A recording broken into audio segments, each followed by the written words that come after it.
आदमी का टूटा हुआ शरीर और पैर की जड़ों के साथ जुड़कर एक हो चुका था। निराश होकर वह अपने जीवन के अंतिम क्षण का इंतजार कर रहा था। तभी अचानक कुछ खोज पर निकले विश्वविद्यालय के छात्र वहां अनजाने में पहुंच गए। आदमी की भयानक हालत देखकर सभी इतनी बुरी तरह डर गए कि उनके पसीने छूट गए। यह पक्का करने के लिए कि आदमी जिंदा है या नहीं, शियाओ शुआई ने तुरंत अपना मोबाइल उसके नाक के पास रखा। लेकिन पता चला कि आदमी की सांसें रुक चुकी थीं। जैसे ही वे मुड़कर जाने लगे, तभी आदमी की बंद पड़ी दाहिनी आंख अचानक खुल गई। इस डरावने दृश्य को देखकर शियाओ शुआई ने तुरंत अपनी पिस्तौल उठा ली। लेकिन आदमी ने दर्द भरी आवाज में उसे मार देने की गुहार लगाई। आदमी की पीड़ा भरी हालत को देखकर आवेई ने भी उसे जल्दी से मुक्त करने के लिए पिस्तौल उठाई, मगर सामने एक जिंदा इंसान को देखकर उसका हाथ कांपने लगा। तभी लाओ शुआई ने अचानक देखा कि पैर पर एक अजीब आकार का हथियार लटका हुआ था, लेकिन वह ठीक से देख भी नहीं पाया था कि आदमी ने अचानक अपना हाथ उसकी ओर बढ़ा दिया। उसकी इस हरकत से सभी डरकर पीछे हट गए। शियाओ शुआई ने भी सावधानी से अपना हथियार तान लिया, मगर आदमी का उन्हें नुकसान पहुंचाने का कोई इरादा नहीं था।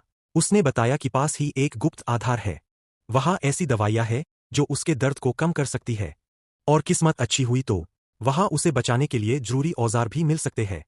आदमी की पीड़ा देखकर दयालु दिल वाले वे सभी उसकी बात मानकर उस आधार की ओर चल पड़े। सच में थोड़ी ही देर में एक छिपी हुई इमारत उनके सामने आ गई। उन्होंने जल्दी से अंदर जाकर दवाइयां ढूंढ लीं। शियाओ शुआई और आवेई ने तुरंत दवाइयां उठा लीं और आदमी के पास लौटकर उसका दर्द कम करने की तैयारी करने लगे। लेकिन दोनों ने जो नहीं सोचा था वह यह था कि चाहे वे कितनी भी तेजी से क्यों न लौटें, हालात उनके सोच से कहीं ज्यादा खतरनाक होने वाले थे। आखिरकार आदमी ने भयानक पीड़ा के बीच अपनी जान गंवा दी। शियाओ शुआई किसी भी तरह समझ नहीं पा रहा था।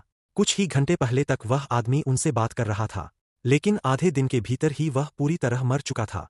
यह जानने के लिए कि आदमी को पैर ने क्यों निगल लिया, दोनों ने उसके शरीर से कोई सुराग ढूंढने का फैसला किया। बहुत जल्दी शियाओ शुआई ने पैर की जड़ों के पास कुछ अजीब निशान देखे। इससे उसे अचानक कुछ याद आ गया।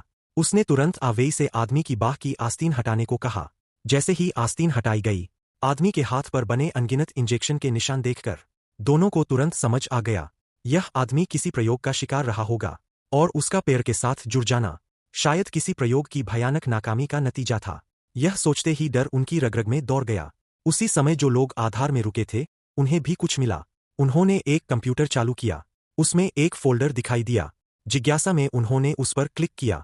तब उन्हें पता चला कि वीडियो में दिख रहा आदमी वही था जिसे पैर ने निगल। असल में वह आदमी एक अंतरिक्ष भौतिकी वैज्ञानिक था।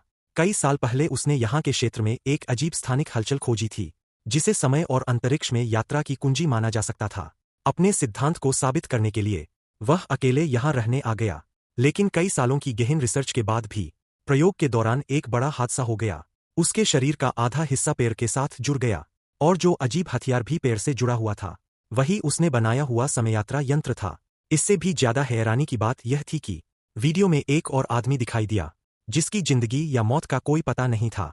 वह आदमी वैज्ञानिक की दया की परवाह किए बिना उसे कोई रहस्यमय इंजेक्शन लगा रहा था, यह समझते ही कि यहाँ बहुत बड़ा और खतरनाक रहस्य छिपा है। उन सबका रोमांच खत्म हो गया।